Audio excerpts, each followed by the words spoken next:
ના બજેટને માછીમાર સમાજે આવકાર્યું। ગીર સોમનાથ જિલ્લાના માછીમાર અગ્રણીઓએ બજેટમાં કરેલી જોગવાઈઓને આવકારી।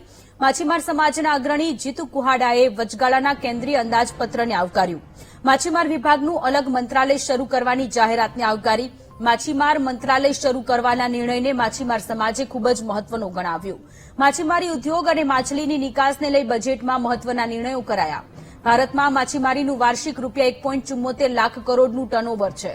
ભારતમાંથી વિદેશમાં થાય છે વાર્ષિક 18% જેટલી નિકાસ। વર્ષ 2023માં 62,000 કરોડનું વિદેશી હુંડિયામણ મળ્યું હોવાનો માછીમાર અગ્રણીનો દાવો છે। માછીમારોના વિકાસ માટે ગુજરાતમાં ₹5600 કરોડના પ્રોજેક્ટ કાર્યરત છે।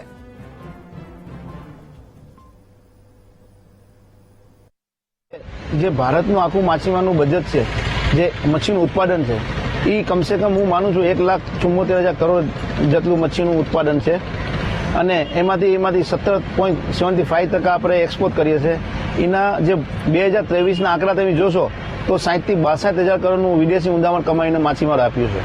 ને જ્યારથી નરેન્દ્રભાઈ પીએમ બન્યા છે ત્યારથી ગુજરાત અને ઇન્ડિયાના હરેક અલગ અલગ બંદરોમાં વિકાસના કામ થાય છે અને મચ્છીનું એક્સપોર્ટનું ઉત્પાદન વધ્યું છે અને અત્યારે ગુજરાતમાં કમસે કમ 5,600 કરોડની ઉપરના પ્રોજેક્ટો ચાલે છે માછીમારના વિકાસના અને આવનારા દિવસોમાં પણ હજી વિકાસના કામ થશે।